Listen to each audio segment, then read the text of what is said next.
Hello बच्चों, let's read the question. The question says, arrange the following events in chronological order. हमें जो events बताए गए हैं उन्हें हमें timeline के accordingly जो है अरेंज करना है. Let's see about it. A says establishment of political power by East India company in Bengal and Karnataka.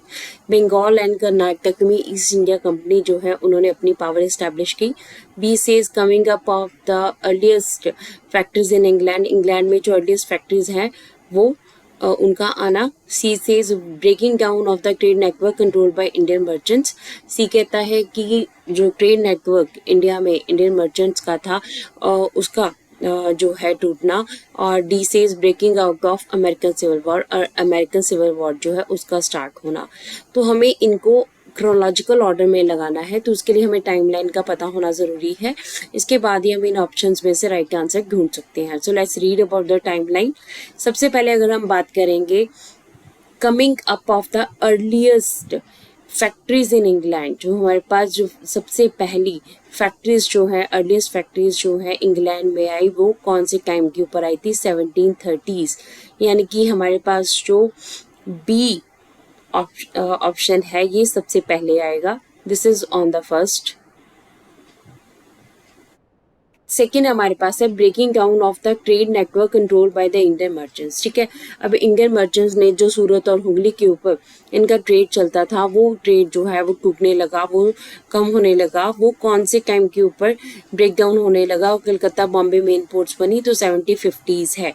तो हमारे पास जो सी ऑप्शन है ये नंबर 2 के ऊपर आएगा. Coming up of the factories in England ये नंबर 1 के ऊपर आएगा. और इसके बाद हमारे पास breaking down of trade network है control by the Indian merchants, ये हमारे पास सेकंड नंबर के ऊपर आएगा. So let's read about the next one.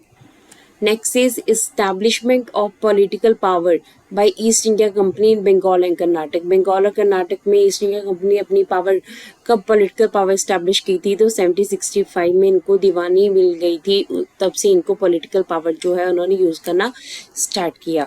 तो इस तरह से हमारे पास जो थर्ड वन है that is establishment of the East India company in Bengal and Karnataka. So next अगर हम देखते हैं नंबर 4 की बात करते हैं. So breaking out of the American civil war. American जो सिविल वॉर है ब्रिटेन के खिलाफ वो स्टार्ट हुई थी 1860s में. तो हमारे पास जो नंबर 4 है that is breaking out of the American civil war. हमारे पास चारों जो है वो राइट ऑप्शंस जो है वो आ चुके हैं. So now let's see what is the exactly answer. So हमारे पास 1 2 3 4. तो 1 में हमारे पास बी है, तो बी हमारे पास 2 ऑप्शन में आ रहा है बी एंड डी में. तो ये ऑप्शन जो है हमारे पास रॉन्ग है क्योंकि यहाँ पर ए और डी फर्स्ट है. तो बी अगर फर्स्ट है तो जो हमारे पास सी है वो नंबर 2 पे है.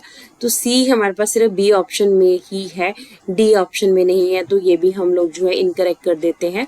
बी सी इसके बाद हमारे पास ए है एंड लास्ट में हमारे पास डी है. So this is the exactly answer of our question. Option B. Option B is the right chronological order of these statements. So this is the answer of the question. Hope so you understood the question as well as the answer. Thank you.